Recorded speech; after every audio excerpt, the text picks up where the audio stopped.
Welcome to Real Genius. I'm Chris Vognar, culture critic of the Dallas Morning News. And I'm Robert Wilonsky, and I insist that we reshoot the opening to Real Genius because you and I are both like 20 pounds heavier in that introduction. Which Yeah, I know. We we should do that because we're svelte and sexy now. Yeah, I feel like we really should recut that thing. I'd like to do it perhaps a bit moodier, a bit darker, something along the lines of, I don't know, Daredevil. I could blind you, and then all of your other senses will be heightened, and you will go beating up evil people in Hell's Kitchen. Yes. Gosh, what an awfully clunky segue we have provided to today's offering, which would be the Netflix 13-episode run of Daredevil. I'm sorry, Marvel's Daredevil. The man without fear.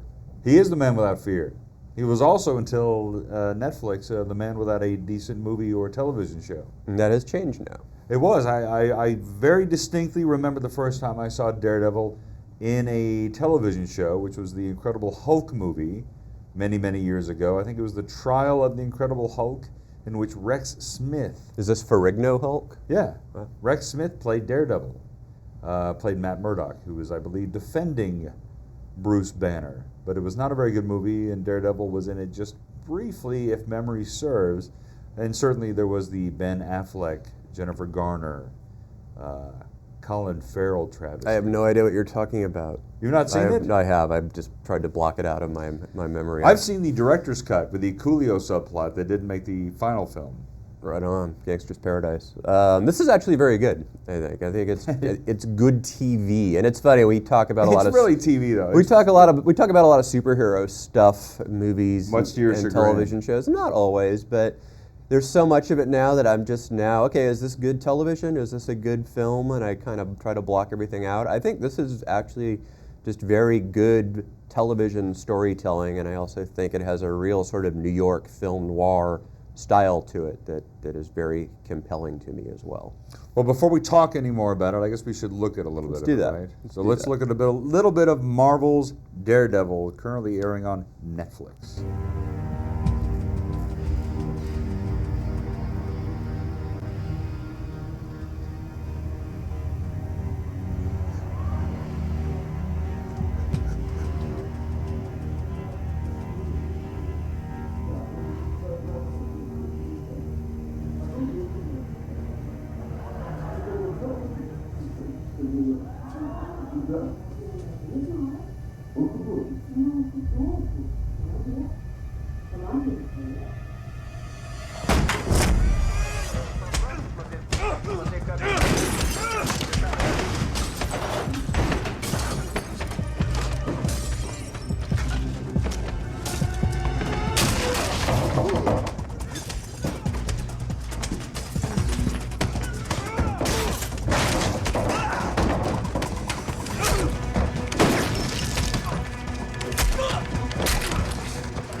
And it keeps going like that. It's all one shot. It's a pretty bravura sequence. All right, can we talk about that sequence and all the other fight sequences in Daredevil?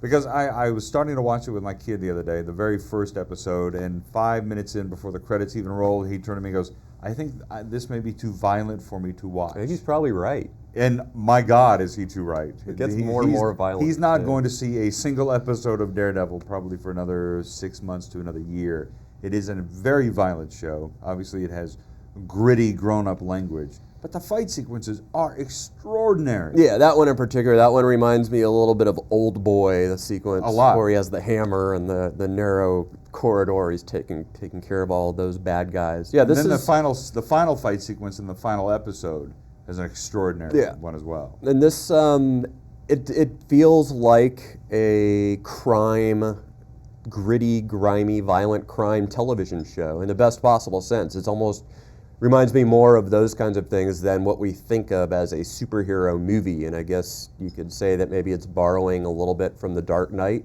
playbook. There's a lot of that. Vigilante, moral decay. In this case, it's actually New York. It's a specific neighborhood in New York. It's Hell's Kitchen, which is where Daredevil from.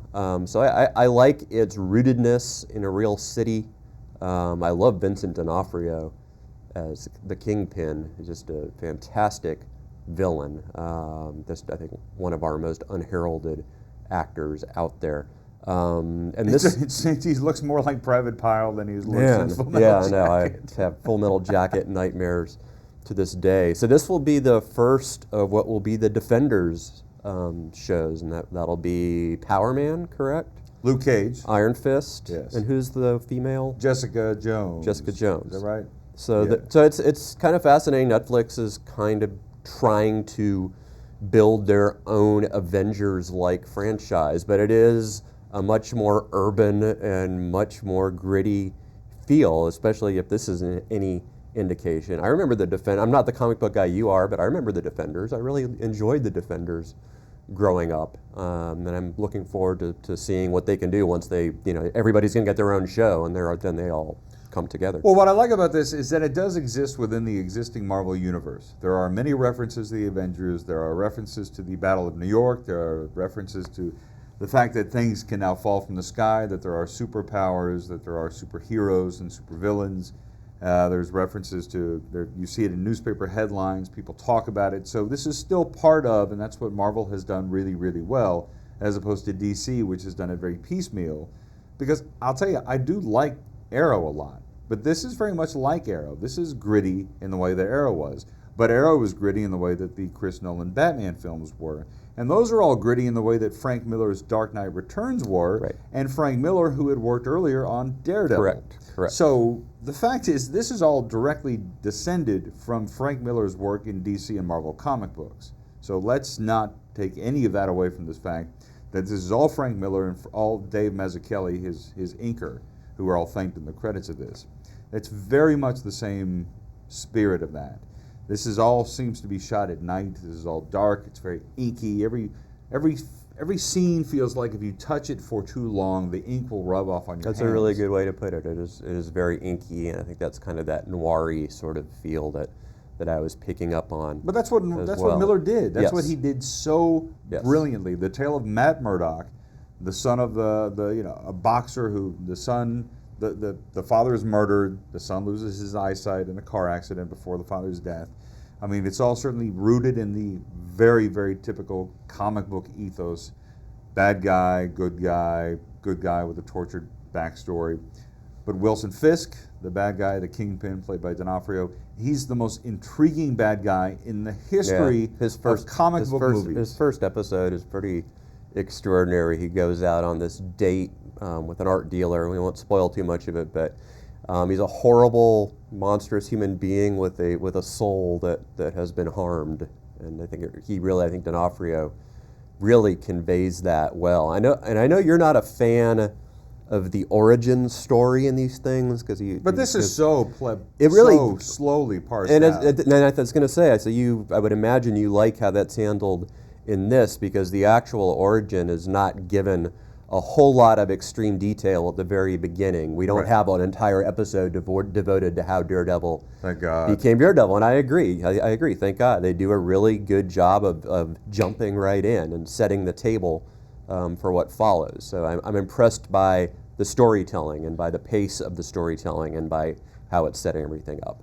Right. I mean, we're about to get another Spider-Man reboot in which they're going to, I assume, another origin story, and I got to tell you, I can't care less about that. Do we know who the new Spider-Man is? We do not, but I think it might be you, it might be me, it could be anybody in this room. Especially now that we've lost weight and we're I think so. Looking sexy. But I think that there is something truly special about Daredevil in the way that it feels like you're reading the comic book, but you're also watching the greatest unseen TV show of the 1970s.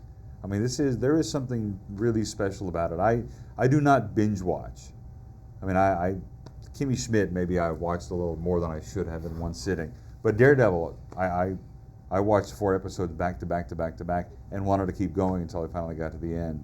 So I watched it all really quickly in a way that I was surprised, because I thought I was burned out on comic book shows. I'll say this, though. Between this, Arrow, and Flash, there has never been a better time to be a comic book fan and have a television. What's interesting is that, and this is more your territory, but You know, you mentioned Frank Miller. In this case, he's sort of acting as a bridge between the DC style and the Marvel style. This is much less campy and much less over the top and flashy than what we're used to in the Marvel television and movie universe. And Yeah. it's much more of a DC Dark Knight kind of thing. Well, I mean, it's funny. It annihilates the Agents of S.H.I.E.L.D., which is, I think, one of the most dreary and dreadful comic book shows on television. I quit watching it pretty quickly. I mean, it's awful. Yeah, but I like Flash because Flash has a lot of fun to it. And Flash, man, talk about a show that appeals to the fanboy. I mean, there's so many Easter eggs within that show.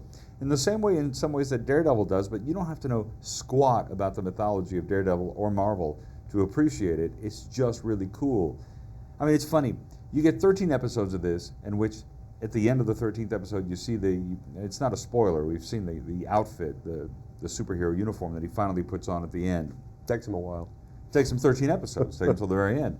But it's funny, it took Smallville the entire run of that show, how many, 7 or 8 seasons before you finally see Superman.